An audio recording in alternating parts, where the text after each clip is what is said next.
Without opening an entire can of worms, what do you think we could do to start addressing the actual causes as opposed to the symptoms?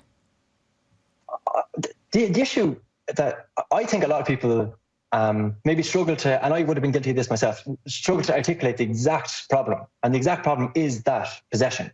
So that's your issue, is teams playing controlling possession.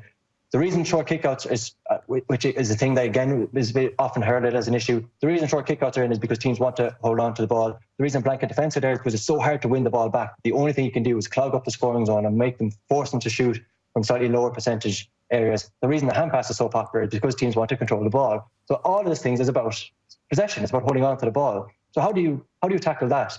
And I think you need to incentivize the risk-reward balance that underpins the reason teams are doing that, the reason that teams are playing by their percentages. So you have a more robust tackle, which is an easier way to win back the ball. So if you, let's say, you went to the extreme of an AFL tackle, immediately the incentive for you to run and chase someone down is so much more greater, which is what we want to see. We want to see teams press high, try and win the ball back. The great term they always talk about, contest, chaos, collisions. That's what we want to see in field sport. And the way you do that is by incentivizing teams. Either incentivize teams to try and win the ball back, or decentivize teams and try to hold on to the ball. So make it much harder to hold on to the ball, make it much easier to win it back.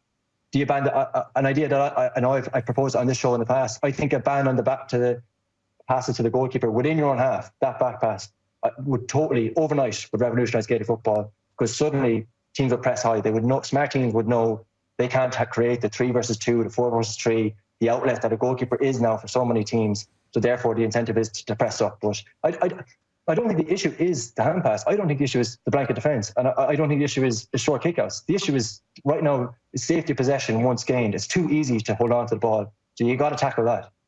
Can I ask you, if you were banning the back pass to the goalkeeper, can the goalkeeper get the ball off a teammate if he's in front of him?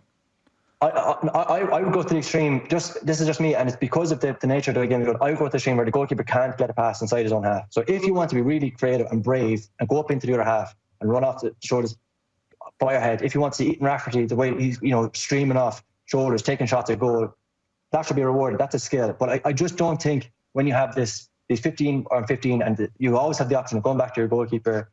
I remember I started this because I saw it in Croke Park when Dublin played Roscommon. The moment that stands out for me in the championship this year, 6 minutes, Roscommon kept the ball. Dublin couldn't press them because 19 times in that 6 minutes, Roscommon went back to their goalkeeper. They went back to Conor Carroll. So he every single time there was an iota of pressure, relieve it, go back to your goalkeeper, go back to your goalkeeper. So it's so much harder. It's so much harder to set a trap, to set the press that we want there. So, but if you want to do that in the opposition's half, where there's there's a reward is obviously that you can hold on to the ball. The risk is a lot greater. By all means, let that happen. But I would, my personal take on it is that I would go as the extreme of inside your own half.